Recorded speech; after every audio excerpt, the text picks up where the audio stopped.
ಸ್ನೇಹಿತರೆ, ನಾನು ನಿಮ್ಮ ವಿಜಯ್ ಇನ್ಫೋ ಇಂದ ವಿಜಯ್ ಮಾತಾಡ್ತಾ ಇದ್ದೀನಿ. ಇವತ್ತಿನ ವಿಷಯ ಏನಪ್ಪ ಅಂದರೆ, ನೀವು ಸಿ ಸಿನಲ್ಲಿ SAT FA1 FA2 FA3 FA4 and S1 S2 entry ಮಾಡಿರ್ತೀರಿ. ಆ ಎಂಟ್ರಿ ಮಾಡಿರುವ ಮಾಹಿತಿಯನ್ನು ಯಾವ ರೀತಿ ನೀವು ಪ್ರಿಂಟ್ ತೆಗೆದುಕೊಳ್ಳಬೇಕು ಅಥವಾ ಯಾವ ರೀತಿ ನೀವು PDF ರೂಪದಲ್ಲಿ ಡೌನ್ಲೋಡ್ ಮಾಡ್ಕೋಬೇಕು ಅಂತ ನಾನು ಇವತ್ತು ಹೇಳ್ತಾ ಹೋಗ್ತಾ ಇದ್ದೀನಿ ಸ್ನೇಹಿತರೆ. ನೀವೇನು ಮಾಡ್ತೀರಿ, ಲ್ಯಾಪ್ಟಾಪಲ್ಲಾದರೆ ಈಸಿಯಾಗಿ ಪ್ರಿಂಟ್ ತೊಗೋಬೋದು. ಆದರೆ ಮೊಬೈಲಲ್ಲಿ ಯಾವ ರೀತಿ ಸಹ ನಾನು ಪ್ರಿಂಟ್ ತೊಗೋಬೇಕು, ಯಾವ ರೀತಿ ಅದನ್ನು ನಾನು ಡೌನ್ಲೋಡ್ ಮಾಡ್ಕೋಬೇಕು ಅನ್ನೋದನ್ನು ಸಹ ತುಂಬ ಕನ್ಫ್ಯೂಸ್ ಇರುತ್ತೆ. ಆದ್ದರಿಂದ ಈ ವಿಡಿಯೋದಲ್ಲಿ ನಾನು ಯಾವ ರೀತಿ ಆ ಒಂದು FA1 FA2 FA3 FA4 S1 S2 ಇದನ್ನು ಯಾವ ರೀತಿ ಡೌನ್ಲೋಡ್ ಮಾಡ್ಕೋಬೇಕಂತ ಹೇಳ್ತೀನಿ. ನೀವು ಈಗ ಹೇಳೋಕ್ಕಿಂತ ಮೊದಲು ಸ್ನೇಹಿತರೆ, ಇದುವರೆಗೂ ನನ್ನ ಚಾನಲ್ಗೆ ಯಾರಾದರೂ ಸಬ್ಸ್ಕ್ರೈಬ್ ಆಗಿಲ್ಲ ಅಂದರೆ ದಯವಿಟ್ಟು ಸಬ್ಸ್ಕ್ರೈಬ್ ಮಾಡ್ಕೊಳ್ಳಿ. ಇದೇ ರೀತಿ ಸ್ಯಾಟ್ಸು UDISu HRMS ಎಲ್ಲ ವಿಚಾರಗಳು ನಿಮ್ಗೆ ನೋಟಿಫಿಕೇಶನ್ ರೂಪದಲ್ಲಿ ಬರುತ್ತದೆ. ಬನ್ನಿ ಸ್ನೇಹಿತರೆ, ಈಗ ನಾವು ಆ ಒಂದು ಪ್ರಿಂಟ್ ತೆಗೆದುಕೊಳ್ಳುವ ವಿಧಾನವನ್ನು ಅಥವಾ PDF ತೆಗೆದುಕೊಳ್ಳುವ ವಿಧಾನವನ್ನು ನೋಡ್ತಾ ಹೋಗೋಣ. ಈಗ ನಾನು ಸ್ಯಾಟ್ಸ್ಗೆ ಲಾಗಿನ್ ಆಗಿದ್ದೇನೆ ಸ್ನೇಹಿತರೆ. ಸ್ಯಾಟ್ಸ್ ಲಾಗಿನ್ ಆದ ತಕ್ಷಣ ನಾವು ಎಲ್ಲಿ ಹೋಗ್ಬೇಕಪ್ಪ ಅಂದರೆ, ನಾವು ಪ್ರತಿಯೊಂದು ಜಾಸ್ತಿ ವರ್ಕ್ ಮಾಡೋದು ನಾವು ಸ್ಟೂಡೆಂಟ್ ಮ್ಯಾನೇಜ್ಮೆಂಟ್ ಕ್ಲಾಸ್ 1 to 10 ಅಂತಿದೆಯಲ್ಲ ಸ್ನೇಹಿತರೆ. ಸೊ ಅದ್ರ ಮೇಲೆ ನಾನು ಕ್ಲಿಕ್ ಮಾಡ್ತೀನಿ. ಸೊ ಅದ್ರ ಮೇಲೆ ಕ್ಲಿಕ್ ಮಾಡಿದಾಗ ನಮಗೆ ಎಲ್ಲಿ ಹೋಗ್ಬೇಕಪ್ಪ ಅಂದರೆ CCE ರಿಸಲ್ಟ್ಗೆ ಹೋಗ್ಬೇಕು ಸ್ನೇಹಿತರೆ. ಸ್ಟೂಡೆಂಟ್ ಮ್ಯಾನೇಜ್ಮೆಂಟ್ ಕ್ಲಾಸ್ 1 to 10ಗೆ ಹೋದರೆ CCE ರಿಸಲ್ಟ್ಗೆ ಹೋಗ್ಬೇಕು ಸ್ನೇಹಿತರೆ. CCE ರಿಸಲ್ಟ್ಗೆ ಹೋದಾಗ ಜನ್ರೇಟ್ ರಿಸಲ್ಟ್ ಫಾರ್ಮ್ ಅಂತಿದೆ ನೋಡಿ ಸ್ನೇಹಿತರೆ.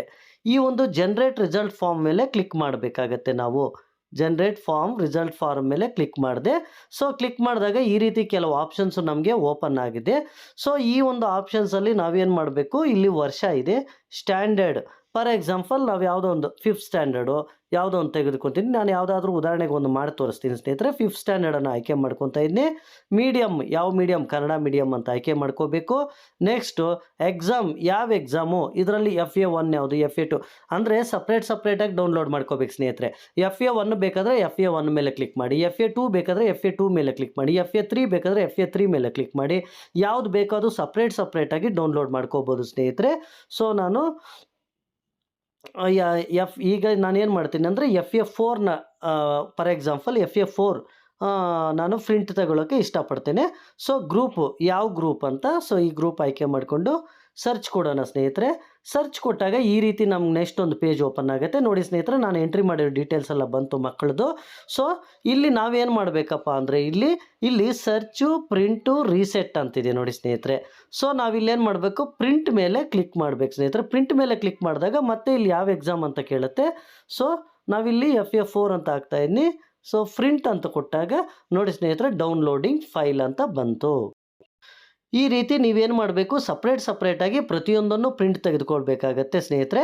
ಮತ್ತು ಇನ್ನೂ ಒಂದು ನಾವು ಡೌನ್ಲೋಡ್ ಮಾಡ್ಕೊಳ್ಳೋಣ ನೋಡಿ ಸ್ನೇಹಿತರೆ. SA2 ನಾನು ಡೌನ್ಲೋಡ್ ಮಾಡಿ ಪ್ರಿಂಟ್ ಅಂತ ಕೊಡ್ತಾ ಇದ್ದೀನಿ ನೋಡಿ ಸ್ನೇಹಿತರೆ. ಫೈಲ್ ಡೌನ್ಲೋಡೆಡ್ ಅಂತ ಬಂತು. ಸೊ ಈ ರೀತಿ ನೀವು ಪ್ರಿಂಟನ್ನು ತೆಗೆದುಕೊಂಡು ನಿಮ್ಮ ಸ್ಕೂಲಲ್ಲಿ ಅದರ PDF ಅನ್ನು ನೀವು ಇಟ್ಕೋಬೋದು ಸ್ನೇಹಿತರೆ. ಪ್ರತಿಯೊಂದು ಸಹ FA1 ಸಪ್ರೇಟಾಗಿ, FA2 ಸಪ್ರೇಟಾಗಿ, FA3 FA4 S1 S2 ಈ ರೀತಿ ಸಪ್ರೇಟಾಗಿ ನೀವು PDF ತೆಗೆದುಕೊಂಡು ಅದನ್ನು ಪ್ರಿಂಟ್ ತೆಗೆದುಕೊಂಡು ಒಂದು ಪಿನ್ ಮಾಡಿಟ್ರೆ ಎಲ್ಲದಕ್ಕೂ ಹೆಲ್ಪ್ಫುಲ್ ಆಗಿರುತ್ತೆ ಸ್ನೇಹಿತರೆ. ಫೋಟೋ ಅಥೆಂಟಿಕ್ ಆಗಿರುತ್ತೆ, ಸ್ಯಾಟ್ಸ್ ಅಥೆಂಟಿಕ್ ಆಗಿರುತ್ತೆ. ನೀವು ಬರೆದಿರೋದಕ್ಕಿಂತ ಸ್ಯಾಟ್ಸ್ ಅಥೆಂಟಿಕ್ ಇರುತ್ತೆ. ಸೊ ಆದ್ದರಿಂದ ನೀವು ಈ ರೀತಿ ಪ್ರಿಂಟ್ ತೆಗೆದುಕೊಳ್ಳಿ ಸ್ನೇಹಿತರೆ. ಈ ವಿಡಿಯೋ ಇಷ್ಟ ಆದರೆ ಲೈಕ್ ಮಾಡಿ, ಶೇರ್ ಮಾಡಿ, ಕಾಮೆಂಟ್ ಮಾಡಿ ಹಾಗೂ ಸಬ್ಸ್ಕ್ರೈಬ್ ಮಾಡ್ಕೊಳ್ಳಿ ಸ್ನೇಹಿತರೆ. ಥ್ಯಾಂಕ್ ಯು ಸ್ನೇಹಿತರೆ.